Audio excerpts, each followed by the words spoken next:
لو تناهيتم إلى سر الحياة وصنعتم كائنا حيا نرى لم نزد إلا يقينا بالإله لم نزد إلا يقينا بالإله. تو اللہ تعالیٰ نے یہ جو میں نے آیت پڑھی ہے لا خیر فی کثیر من نجواہم، فرمایا لوگوں کی جو سرگوشیاں ہیں ان سرگوشیوں میں زیادہ تر لوگوں کی سرگوشیوں میں خیر کی بات بولے نا بھائی نہیں ہوتی. تو اس میں اللہ نے حکم دے دیا کہ تم اپنی سرگوشیوں میں خیر پیدا کرو. بات سمجھ میں آ رہی ہے؟ سرگوشی پتہ ہے کہ نا کسے کہتے ہیں؟ سرگوشی دیکھیں ابھی جو میں آپ سے بات کر رہا ہوں یہ سرگوشی ہے. ابھی جو میں آپ سے بات کر رہا ہوں بڑی اچھی اچھی باتیں کر رہا ہوں نا میں. جب انسان کھلے مجمع میں بات کرتا ہے تو اس میں اللہ نے نہیں فرمایا کہ لا خیر فی کثیر من نجواہم کا، تو فرمایا کہ جو چھپی ہوئی باتیں کرتے ہیں وہ زیادہ تر اس میں خیر نہیں ہے. علانیہ باتیں کرتے ہیں زیادہ تر اس میں خیر نہیں، یہ نہیں فرمایا. جب ہم کھلے مجمعوں میں علانیہ باتیں کرتے ہیں تو ہماری باتوں میں خیر زیادہ ہوتی ہے، شر بولے نا بھائی بولنا تو پڑے گا نا کم ہوتا ہے.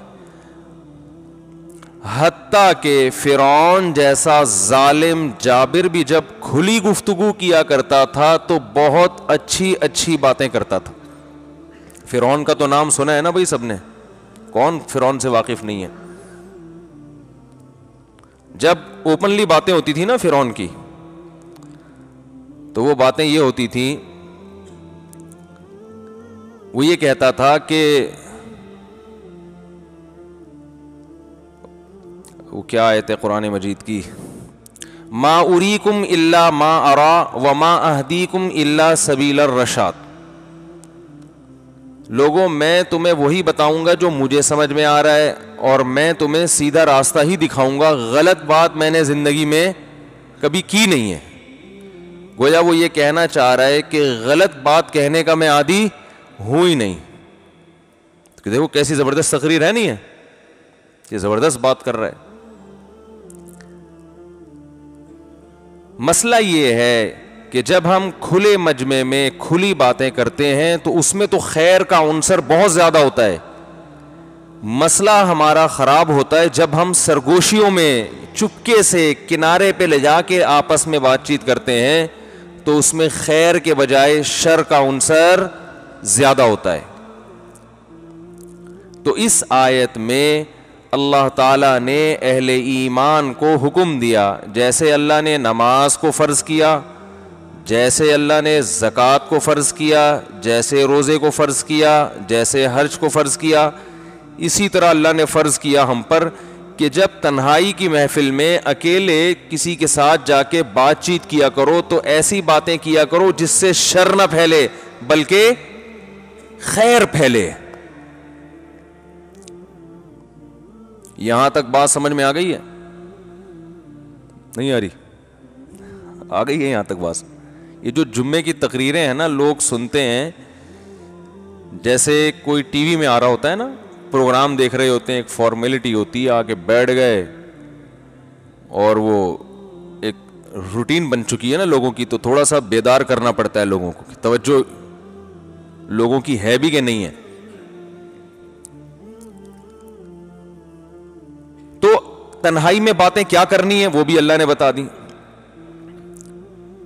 یعنی اس آیت میں اللہ نے ہمیں حکم دیا کہ جب تم تنہائی میں، جیسے تنہائی میں ذکر کرنے کی بڑی فضیلت ہے نا، رسول اللہ صلی اللہ علیہ وسلم نے ارشاد فرمایا سبعۃ یظلھم اللہ فی ظلہ یوم لا ظل الا ظلہ. 7 آدمی قیامت کے دن اللہ کے عرش کے سائے میں ہوں گے جس دن اللہ کے سائے کے سوا کوئی سایہ نہیں ہوگا.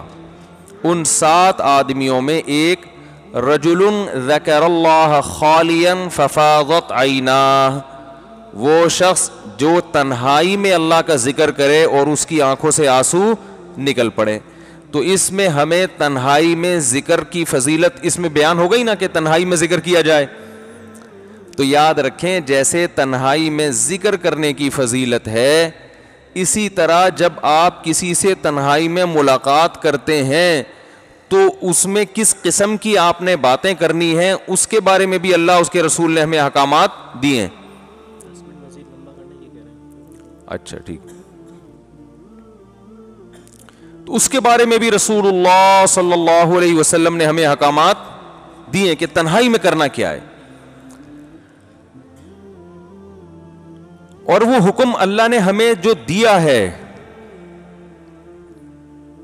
وہ یہ جو تنہائی میں جب ہم آپس میں، پہلے تو یہ ذہن میں ذہنی طور پر تیار ہو جائیں کہ ہم جب آپس میں اب کسی سے اکیلے میں ملیں گے چھاؤں میں، آپ نے دیکھا ہوگا نا جب کسی نے کوئی بات کرنی ہوتی بھائی ذرا چھاؤں میں آ جاؤ، تو سمجھ لیں کہ اب کیا خطرناک قسم کی باتیں شروع ہونے والی ہیں.